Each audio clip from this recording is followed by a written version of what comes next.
Donc, ce chapitre traite des critères de limite élastique, tout particulièrement pour les matériaux ductiles. Alors, qu'est-ce que c'est qu'un matériau ductile? Un matériau ductile, c'est un matériau pour lequel, au-delà de la phase élastique, eh bien, il y a des déformations qui apparaissent de manière permanente. Comme on peut voir sur le petit graphique en haut à droite, eh bien, la ductilité peut être modérée, comme pour la courbe bleue, ou bien plus élevée, comme pour la courbe verte. Et quand on a un matériau qui est très ductile, mais ça veut dire qu'on a un allongement avant la rupture qui peut être conséquent, bien au-delà de la limite élastique. Alors, d'un point de vue microscopique, là, ça relève du cours de matériaux, cette plasticité provient de glissements de plans atomiques les uns sur les autres. Alors, ces glissements de plans atomiques qui sont permis par ce qu'on appelle les lignes de dislocation, qui sont des défauts au sein de la structure cristalline. Et comme le matériau est souvent un matériau qu'on appelle polycristallin, c'est-à-dire un matériau dans lequel il y a plusieurs grains, eh bien, les réseaux cristallins sont orientés de manière un peu aléatoire à l'intérieur d'un matériau métallique, par exemple. Alors, c'est ce qui fait que, du coup, quelle que soit la direction de ce cisaillement, bah, il y a toujours un système cristallin qui a les bonnes directions et qui va générer de la plasticité. Alors, ce qui est important de retenir là-dedans, c'est que c'est le glissement qui génère la plasticité et c'est ce qui explique, du coup, le critère de Tresca. Dans le critère de Tresca, en fait, on va chercher à savoir, pour un état de contrainte donné, quelle est la plus grande contrainte de cisaillement maximale. Et c'est à partir de la valeur de cette contrainte maximale, quand elle va dépasser un certain seuil, que la plasticité va apparaître. Alors, comment on peut faire pour chercher la plus grande contrainte principale? Pour ça, il faut revenir à la définition du vecteur contrainte. Quand on a une facette qui est de normale petite n, eh bien, lorsqu'on fait le produit sigma n, on obtient le vecteur contrainte. Et ce vecteur contrainte, quand on le projette sur la normale, on a une contrainte de traction ou de compression suivant le signe. Et quand on le projette sur la tangente, dans le plan de la facette, on obtient la contrainte de cisaillement.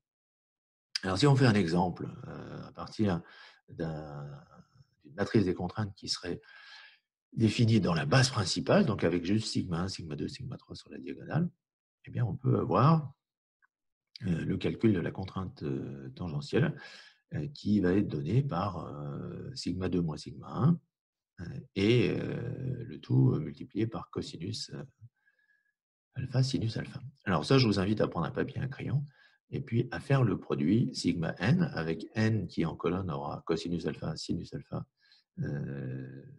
et puis c qui aura en colonne moins sinus alpha et plus cosinus alpha. Alors, on voit que cette contrainte tangentielle, elle dépend de l'angle de la facette, elle dépend donc de alpha. Et la question, c'est pour quelle valeur de alpha est-ce que cette contrainte-là est maximale? Et pour répondre à ça, bah, il y a une manière simple, hein, on peut tracer la fonction cos alpha, sinus alpha, puisque sigma 2 et sigma 1, eux, ils ne changent pas. Et si on trace ça, bah, on voit que c'est maximal pour 45 degrés. On peut aussi éventuellement essayer de dériver la fonction cos alpha, sinus alpha par rapport à alpha, et on trouvera que la tangente est horizontale, donc la dérivée est nulle pour alpha égale 45 degrés. Et pour alpha égale 45 degrés, bah, les cosinus et sinus valent racine de 2 sur 2, et quand on fait le produit, eh bien, on obtient que la contrainte tangentielle maximum, c'est sigma 2 moins sigma 1 sur 2. Alors évidemment, dans les plans K1, K3, bah, ce sera sigma 3 moins sigma 1 sur 2. Et dans le plan K2, K3, ce sera sigma 2 moins sigma 3 sur 2, avec à chaque fois en fait, une valeur absolue, parce que en fait, la contrainte, on se fiche un peu, la contrainte de cisaillement, de savoir si elle est suivante T ou suivante moins T, positive ou négative, on s'en fiche. Donc quand on parle de contrainte de cisaillement maximum, c'est a priori une contrainte de cisaillement maximum en valeur absolue. Alors, bon, là, c'est un petit peu calculatoire, mais l'objet de ce slide-là, c'est de vous expliquer l'origine de ce qu'on appelle le cercle de mort des contraintes. Alors, pour trouver le cercle de mort des contraintes, on va essayer de définir l'équation d'un cercle. Alors, l'équation du cercle qu'on cherche, c'est l'équation qui est encadrée en bleu tout en bas. Et pour arriver à cette équation, donc en gros, la première parenthèse, c'est un peu comme si c'était un x2, le taux 2, c'est un peu comme si c'était un y2, et puis égal, et ce qu'il y a de l'autre côté de la parenthèse, vous pouvez considérer ça comme un R2. Donc ça fait x2 plus y2 égale R2, et ça, c'est l'équation d'un cercle. Alors, un cercle dans lequel, en abscisse, à la place de x, eh bien, on aurait les contraintes normales, mais décalées d'une valeur sigma 1 plus sigma 2 sur 2. Et puis, on aurait en ordonnée taux 2, qui n'est pas décalé du tout. Et le rayon du cercle, eh ben, ce serait sigma 2 moins sigma 1 sur 2. Alors, comment on arrive là? Ben, on arrive là en écrivant, on a déjà écrit taux tout à l'heure, et on a vu que ça donnait cosinus sinus. Bon, alors cosinus sinus, si vous connaissez un peu vos formules de trigo, ben, vous pouvez vous voir que ça fait sinus 2 alpha sur 2. Et de l'autre côté, bah, si on calcule la contrainte, alors quand je dis de l'autre côté, c'est plutôt plus haut, si on calcule la contrainte normale, eh bien, la contrainte normale, elle a l'expression donc sigma 1 cos carré alpha plus sigma 2 sinus carré alpha. Et si on fait sigma n moins sigma 1 plus sigma 2 sur 2, eh ben, on va faire apparaître des cos carré moins 1,5, sinus carré moins 1,5. Et ça, eh ben, il y a aussi des formules de Trigo qui permettent de montrer que c'est cos 2 alpha sur 2 ou bien moins cos 2 alpha sur 2. Donc en fait, en passant par l'angle double, cos 2 alpha ou sin 2 alpha, eh bien, quand on élève au carré les deux grandeurs, le cos 2 alpha au carré plus le sin 2 alpha au carré, ben, va faire 1. Ça va faire disparaître alpha et ça donne l'équation du cercle. Alors si on généralise aux trois plans, ben, on n'a pas un cercle, mais on a trois cercles. Et ces cercles, on peut les visualiser en mettant sur l'abscisse sigma n, donc en horizontal, en reportant les valeurs de sigma 1, sigma 2 et sigma 3 sur cet axe horizontal. Donc ici, on les a mis dans l'ordre décroissant, sigma 1 est la plus grande, sigma 2 l'intermédiaire et sigma 3 la plus petite, mais là, il n'y a pas d'ordre. Et donc ça va donner trois cercles. Comme j'ai dit tout à l'heure qu'on se fichait un peu du signe, on se limite donc à la partie supérieure de ces trois cercles. Alors, ce qu'on peut montrer aussi, mais là, je ne fais pas la démonstration, vous me faites confiance, c'est que quelle que soit l'orientation de la facette, même si on n'est pas dans les plans principaux, eh bien, on va se trouver à l'intérieur de la zone hachurée. Donc, ça veut dire qu'on ne peut jamais, jamais dépasser le plus haut des trois cercles. Et ça, ben, c'est là-dessus que s'appuie Tresca pour écrire son critère. Donc, comme la contrainte maximum, finalement, c'est le plus grand des rayons des trois cercles, ben, on peut écrire, c'est ce qui est encadré en rouge, que la contrainte de cisaillement maxi, c'est le sup sur 1, 2, 3, donc sur les trois contraintes principales, de sigma i moins sigma j sur 2. Voilà. Sur le dessin, là, on aurait sigma 1 moins sigma 3 sur 2. Alors, cette contrainte-là, elle doit rester inférieure à une certaine valeur. Le problème, c'est que la valeur numérique qu'on connaît, bah, c'est la résistance élastique. C'est la seule chose qu'on trouve dans la littérature ou quand on fait un essai de traction. Du coup, si on veut appliquer le critère de Tresca, il faudrait savoir en traction ce qu'il donne. Alors, en traction, eh ben, on voit là sur la petite figure du bas que la contrainte étant vraiment très très simple, il n'y a pas trois cercles de mort, il n'y a qu'un seul cercle de mort, celui qui va de sigma à 0, et puis alors il y en a un deuxième qui va de sigma à 0, et puis le troisième il va de 0 à 0, donc c'est juste un point. Donc là on dessine qu'un seul cercle, et la contrainte maximum, eh ben, c'est égal à sigma sur 2, puisque le diamètre du cercle c'est sigma, ben, le rayon c'est sigma sur 2. Du coup, lorsque on atteint en traction la limite élastique RE, eh bien, au même moment, la contrainte tangentielle, elle vaut RE sur 2. Alors ça fait dire à Tresca que la valeur qui active la plasticité en cisaillement, c'est RE sur 2. Et donc, il va écrire son critère en disant que taux max doit toujours rester inférieur à RE sur 2. Alors, comme dans RE sur 2, il y a 1,5 et que dans le taux max, il y a aussi 1,5, eh bien, le critère de Tresca devient sup sur I et J de sigma I moins sigma J inférieur à RE. Alors, pour appliquer ce critère-là, il y a trois étapes à suivre, parce qu'on voit bien que pour calculer sup de sigma I moins sigma J, il faut d'abord avoir calculé les sigma i et les sigma j, c'est-à-dire les trois contraintes principales. Donc là, il faut revenir un petit peu en arrière dans votre cours et vous rappeler comment on calcule des contraintes principales par diagonalisation de la matrice des contraintes. Alors, ce n'est pas fini, parce qu'une fois qu'on les a diagonalisées, il faut les ordonner de la plus grande à la plus petite, de manière à pouvoir faire la différence entre la plus grande des trois contraintes principales et la plus petite des trois contraintes principales. Et si on ne sait pas trouver la plus grande et la plus petite, eh bien, il faudra discuter, suivant les cas, qui va être la plus grande et qui va être la plus petite. Donc, en guise d'illustration, et vous avez là sur le côté un volume qui représente, en fait, c'est plus une surface d'ailleurs qu'un volume, parce que ce qui nous intéresse, c'est les facettes de ce prisme-là, qui représente la zone qui correspond au critère de Tresca. Ce qui est intéressant, c'est de regarder, c'est de voir que si on prend la direction 1, 1, 1, c'est-à-dire la trisectrice du repère sigma 1, sigma 2, sigma 3, eh bien, suivant cette direction 1, 1, 1, le prisme à base hexagonale est infini. Et ça veut dire que si sigma 1, sigma 2 et sigma 3 sont égaux, eh bien, le critère de Tresca dit ça ne va pas plastifier. Avant de passer à votre Mises, je vous invite à vous arrêter un petit peu sur cet exemple-là. Donc là, vous avez un calcul qui vous a permis en 3 points de déterminer les matrices des contraintes. Bon, les contraintes, elles sont en mégapascal, évidemment. Et la question, c'est si la limite élastique du matériau est de 280 mégapascales, est-ce qu'en A, en B et en C, on est toujours en élasticité, d'après Tresca? Alors, le critère de von Mises, il est basé sur une autre observation. C'est un peu plus compliqué d'un point de vue théorique à l'introduire, mais cette observation, eh bien, c'est que la pression hydrostatique n'a pas d'influence sur la plasticité.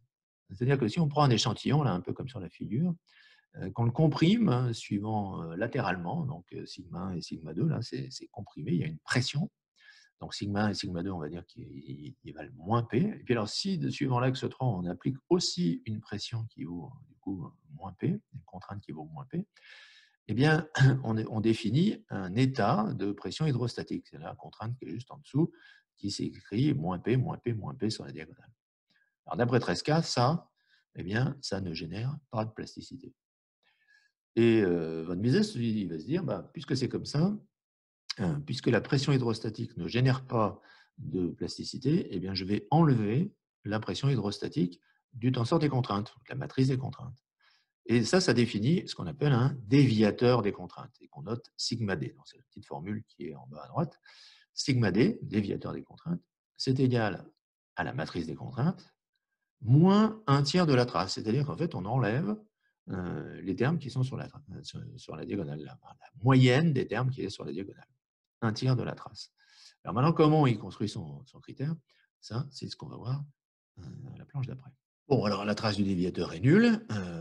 Ça, c'est une propriété. Et alors, comme la trace du déviateur est nulle, quand on écrit les équations de Hooke ou les équations de Lamé, il n'y a plus que le déviateur des contraintes qui est relié au déviateur des déformations par un coefficient. Alors, ça peut être 2 mu, ou bien, si c'est la loi de Hooke, ce sera 1 plus nu sur E. Mais dans les deux cas, les deux déviateurs sont proportionnels maintenant. Il n'y a plus de terme de trace, parce que la trace est nulle. Alors, von Mises, lui, il va écrire un critère à partir d'une limitation de l'énergie de déformation, alors de l'énergie de déformation déviatorique. Alors, l'énergie de déformation, ça s'écrit 1/2 de trace du produit epsilon sigma ou sigma epsilon. Et l'énergie déviatorique, ça s'écrit 1/2 de la trace du produit du déviateur des contraintes par le déviateur des déformations ou l'inverse. Et bien, ça va donner 1 sur 4 mu, trace du déviateur des contraintes au carré. Parce que là, on n'a aucune valeur expérimentale qui nous donne l'énergie de déformation élastique maximum. Donc, comment on fait? Eh bien, on fait comme tout à l'heure. On regarde ce que ça donne en traction et ensuite, on fera l'identification. Alors, en traction, vous avez en petit, là, la matrice des contraintes et du coup, en dessous, la matrice des déviateurs des contraintes. Donc, si on enlève un tiers de la trace, à sigma, il ne restera plus que 2 tiers de sigma. Et puis, comme on avait 0 pour les deux autres termes, ça fait un tiers de sigma, qu'on enlève avec un signe moins. Donc ensuite, on élève ça au carré. Donc, si on élève ça au carré, on va avoir, pour le premier terme, on aura 4 sigma 2 sur 9, et puis l'autre sigma 2 sur 9, sigma 2 sur 9. Donc, on aura 6 sigma 2 sur 9, et toujours 1 sur 4 mu devant. Et du coup, quand on simplifie un peu, ça fait sigma 2 sur 6 mu. Alors, lorsque sigma de traction devient égal à la limite élastique, RE, eh bien l'énergie déviatorique de traction simple est égale à RE carré sur 6 mu. C'est ça, l'énergie déviatorique maximum qu'on ne doit pas dépasser par von Mises. C'est ce qui est écrit ici. Alors évidemment, ça se simplifie, les mu se simplifient, il y a des 2 qui disparaissent, et au final, eh bien, 3/2 de trace de sigma d carré doit rester inférieur à RE carré, et finalement, si on veut écrire notre critère sous une forme, une fonction des contraintes reste inférieure à la limite élastique, eh bien, on doit finalement prendre la racine.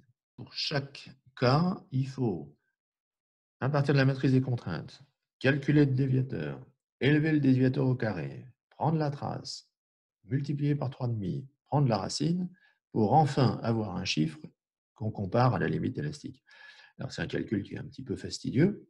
Et du coup, plutôt que de le faire à chaque fois, eh ben, on le fait une bonne fois pour toutes dans le cas général, et ça donne la formule du bas. Et c'est la formule du bas qu'on va plutôt utiliser dans un exercice. Puisque là, dans cette formule-là, eh bien, vous avez la partie contrainte de von Mises, ce qui est à droite, qui peut se calculer directement à partir de tous les termes de la matrice des contraintes. Et alors pour ceux qui sont curieux, je vous invite à aller 2 slides plus loin. Il y a des planches en annexe. Alors, je vous les passe vite fait. On reviendra sur le quiz. Voilà, donc je pars d'une matrice des contraintes qui est générale, symétrique quand même, mais générale. Je calcule le déviateur en enlevant un tiers de la trace sur la diagonale et uniquement sur la diagonale. Ensuite, j'élève au carré. Alors, j'ai laissé des points d'interrogation un peu partout parce que ce qui m'intéresse, c'est de prendre la trace après. Donc, je ne calcule que les 3 termes qui sont sur la diagonale. Bon, une fois que j'ai fait ça, je prends la trace. C'est-à-dire, je fais la somme de tout ce que je viens de calculer. Donc, si maintenant, on développe ce qui est dans les carrés, notamment là, ici, dans la petite accolade, j'ai développé juste le premier terme, on voit apparaître, 4 sigma carré, plus une fois seulement sigma y carré, plus une fois encore sigma z carré. Et comme ça va être un peu du même type dans les 2 autres parenthèses qui suivent, au final, on aura 4 plus 2 sigma xx au carré. Donc, il va en rester 6, sur 9 évidemment. Et puis là, il y en a un, il y en aura un autre sigma y pour le troisième terme, et puis il y en aura 4 sigma y carré pour le deuxième terme. Et donc, on va aussi avoir 6 termes, etc., etc. Ce qui fait que quand on développe par la pensée, ce n'est pas la peine de l'écrire, mais quand on développe chacun des carrés et qu'on regroupe tout ça, eh bien, on peut mettre 6 neuvièmes en facteur. Bon, là, c'est un peu touchy, mais pour passer de la première ligne à la deuxième ligne, eh bien, il y a un regroupement à faire. Bon, c'est plus facile à voir si on développe dans l'autre sens, si on part de la deuxième ligne, qu'on développe les carrés, et qu'on remonte, on retrouve le résultat de la première ligne. Donc, comme ça marche dans les deux sens, c'est une démonstration. Et ça va donner donc la contrainte équivalente de von Mises. Et cette contrainte équivalente de von Mises, la sigma Vm, c'est elle qui doit rester inférieure à RE. Bon, je reviens pour finir donc, au quiz. Même exemple que tout à l'heure et même valeur numérique que tout à l'heure. Mais cette fois, la question, c'est comment utiliser le critère de von Mises pour vérifier si les points A, B, C plastifient ou pas. Et puis, du coup, comme vous avez fait 13 caves, et puis que là, vous faites von Mises, vous pourrez comparer les résultats et puis conclure est-ce qu'il y a des différences, est-ce qu'il y en a un qui est plus sévère que l'autre, lequel, les différences, c'est combien, quel ordre de grandeur, quel pourcentage. Voilà. On s'arrête là pour aujourd'hui.